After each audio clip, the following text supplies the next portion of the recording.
It's time to give your work life and ultimately yourself a much-needed boost. One woman has written all about how to save your career without leaving your job. It's called the Red Cape Rescue, and now I want to welcome Darcy Eikenberg to Bluff City Life. Good afternoon, Darcy.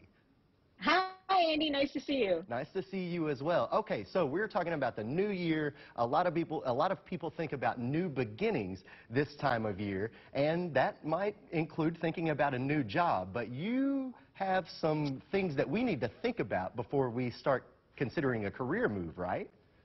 Yeah, sometimes so much has changed that the right job for you might be within reach of where you are in your own company, or even changing the job that you're doing in a way that works better for you. There are so many options today that are we never have had before. And so what are some of these things that we need to consider whenever we're potentially thinking about a career move?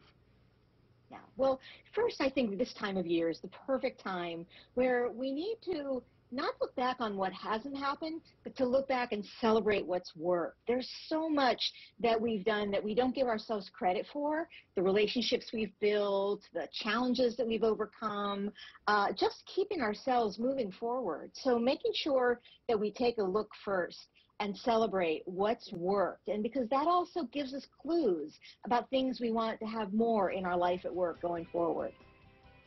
Okay, well, so as a career and leadership expert, what are some of the things that you've heard from professionals whenever it gets to be this time of year? Well, you know, one of the things we can fall into a trap, and this is, I worry about this trap that we get in of listening to all the negativity of, oh, the year is hard, and, you know, look, we're going into even more COVID restrictions and concerns. But when we say to ourselves, well, I'm stuck, or things are hard, Sure. we put a mindset in place where it's very hard for us to move forward and to be optimistic. And so to stop saying we're stuck and to think about ways, if I had a magic wand, what is something that I could change, that I would change? And often we clue ourselves into a lot more things that we could change that we didn't think were possible, but that are very possible today. Yes, all it takes is just a little bit of deep thinking whenever it comes to, like you say, you don't really need a magic wand. So, well, okay, so one of the things that I think a lot of people get caught up in, I know I'm guilty of it as well, is just assuming, well, you know what, this next year is going to be just the same as last year. But that's a big mistake, right? Oh, it is the perfect time to challenge our assumptions. Anything that's getting in your way, anything that's holding you back, this is the time to say, how do I know that that's still true? You know, we often get into these assumptions about there's no opportunity for me here, I can't grow anymore here, they won't pay me more here. But the truth is, how do I know? And how do I know until I ask for what I need? How do I know until I get clear about what I really want? And those things are so important as we take back control of our careers for the new year.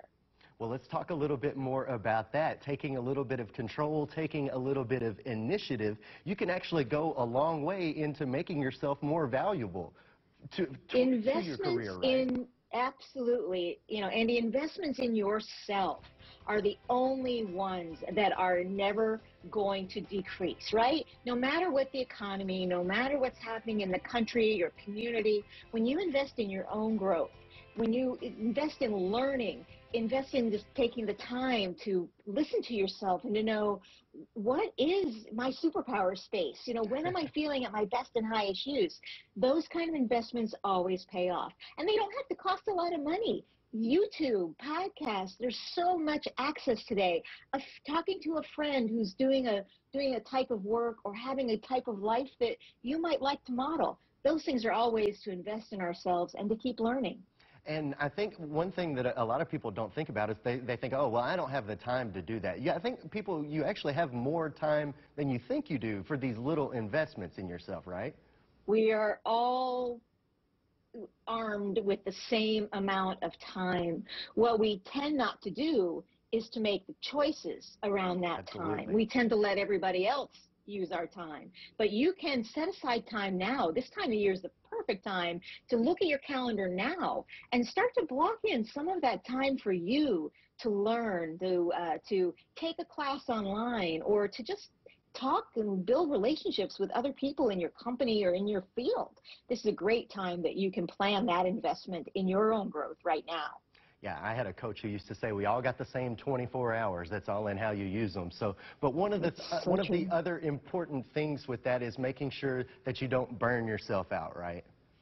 Right, right. And certainly we've seen the past couple of years and in so many professions, people who are getting overwhelmed and exhausted. And if that's you, absolutely, you need to take the time that you need. But one of the things I think we forget is that we expect that everyone else is going to create our boundaries. Everyone else is going to focus on our personal well-being. But you're the expert in your boundaries. You're the expert in where enough is enough and what kind of stress that you can manage. The same thing, Andy, that stresses you out might be easy to me and vice versa. So there are ways we have to take control and focus on our personal well-being and learn how to say no when there are things that they're beyond our boundaries, and learn how to say yes to the things that feed us and that build us up. Well, we thank you so much for joining us today. I think we've all learned a lot about what we need to be thinking about whenever it comes to our career going into the new year. So thank you so much for joining us. We certainly appreciate it, Darcy. Thanks, Andy, for having me.